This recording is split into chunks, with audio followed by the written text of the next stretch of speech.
According to scientific data, a human brain nurtures more than 3 lakh thoughts in just 1 second. 3 lakh thoughts remain ready to spring out into the open. It is quite another matter that he is able to grasp only a few of these thoughts. The actual question which one faces is, how much pressure is there on it? If 3 lakh thoughts are bombarded onto the human brain, it shall no doubt tend to weaken and shall become critically analytic.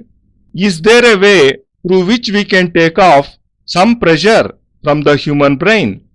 The answer to this question is in affirmative, and to do so, one shall have to develop the state of a thoughtless mind.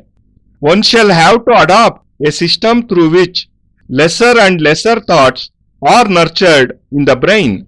When this happens, the person's brain shall become severed from the outer world, and then he shall be able to enter his own soul. And on entering within the realms present in his body, he shall obtain the glimpse of his deity. All mysteries of the universe shall unravel before him, and he shall then attain true joy in life. But to achieve all this, it is first necessary to have a completely thought-free mind. But is it possible to make the mind devoid of all thoughts? Is there any method through which the invasion of the thoughts into one's mind can be stopped? Till a person remains alive, whether he is walking, standing or resting, he always keeps thinking. Even when he wishes to do so or not, he goes on thinking. Events of the past and the plans for the future keep revolving before his eyes. Even when he lies down to take rest, some thought or the other incessantly keeps flowing into his brain, and sometimes life seems unbearable due to the overtly sharp onslaught of various thoughts. Even when he is sleeping and his body is inactive, thoughts keep manifesting themselves in the form of dreams. Dreams are in fact a fluorescence of thoughts, and there is no person in this world who does not dream. Of course, it does happen that on waking up in the morning, some do not remember their dreams, but this happens due to their own weaknesses. The fact hence is that the moment a person goes to sleep, he starts dreaming and continues to do so until he wakes up. And the reason for this is that the brain always remains active whether one is asleep or wide awake. The scientists have stressed, and even the Shastras have accepted unequivocally, that a new human is created by making one's mind thoughtless. One should give as much rest as one can to the brain. The least possible pressure should be put on it at a time. Instead of 3 lakh thoughts in 1 second, slowly try to allow only 1 lakh thoughts to enter your mind. Then go on decreasing this number till you achieve the state of a thoughtless mind. Of course, one cannot count the number of thoughts, but by the ease of pressure on the brain, you shall know that the onslaught has diminished. And once you achieve the state of thoughtless mind, you shall go on to become a great man. This state of thoughtless mind is also called Samadhi. Hence, Samadhi or deep trance is a very important and significant practice. In order to achieve something, in order to progress and to attain totality in life, it is necessary to have absolute control over one's mind. And this control can be best exercised by making it thought-free. But a common man does not know how to do so, more so because he is not capable enough. Until we achieve this state, we shall go on living as ordinary humans. Anyone can live as a common man, but greatness and totality can be achieved in life only through this practice. I had just used a phrase, creating a new human.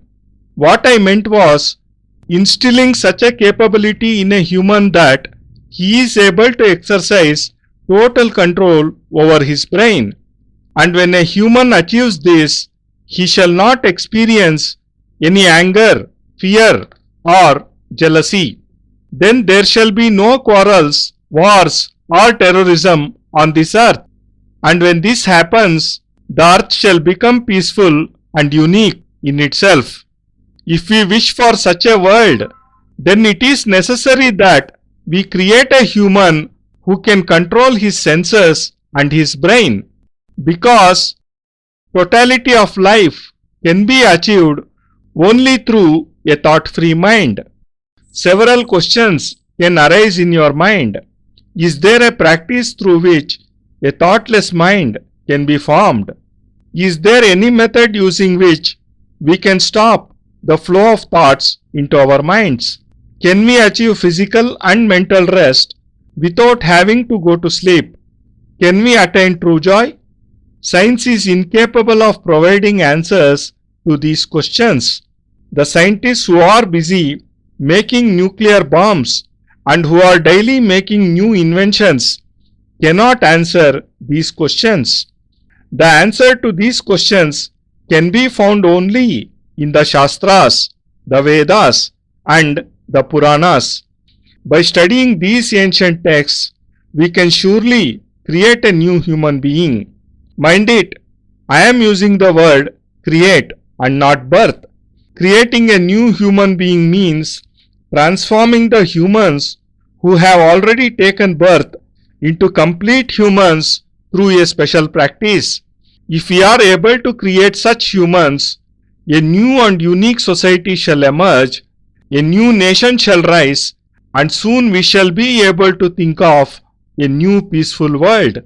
This world shall then be full of joy, happiness, comforts, and enthusiasm, and shall be free of all deceit, lies, sins, jealousy, anger, quarrels, and wars.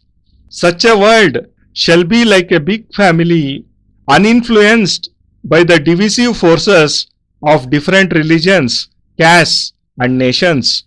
The whole world is a community of humans, and this is what the ancient rishis had emphasized in the text Ishavasyopanishad. Such a world, such a commune can be formed only through this practice. The present generation should hence come forward and make efforts to achieve such a state of thoughtless mind which the Upanishads have called Samadhi. Samadhi means cutting oneself off from the external world and its commotion and realizing the universe present within by entering into one's own soul. The Upanishads have clearly stated that whatever we see outside, the sun, the stars, the moon, the world, the universe, is also present as it is in our own souls. Thus, by entering into oneself, one can see everything, this world and this universe. This means that whatever we see in the outer world is the reflection of what is present in our souls. What we generally see is hence not real, but just a mirror image of what is present within.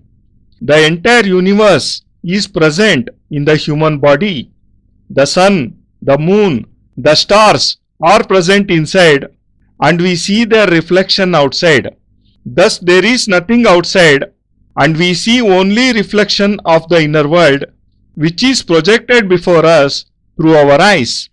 When a person closes his eyes, he is not able to see anything. It means whatever is inside is not being projected outside due to the closing of the eyes. This is why the Shastras have said that it is better to look inside than at the outer world. Your wife, son, friends, relatives, the world, the sun, all what you see outside is also present within your heart. Lord Krishna had said in Gita, Arjuna, whatever you see before your eyes is in fact not there. It is all present within your body and soul. This battle of Mahabharat is going on inside your own self. The need is but to enter your soul and see it. When you do so, you shall see all these warriors, Bhishma, Drona, Duryodhana, standing inside your own soul. You shall also be able to see what the future holds in store for them and what shall happen to them. Outside we see only what is present, but inside we not only see what is happening now, rather we can also see why this is so happening. We can see what the result of the present event shall be and when some event shall come to an end. Thus entering oneself is a unique and remarkable process. But how can this be done? How can we look into our souls? Is there any practice or process through which this is possible?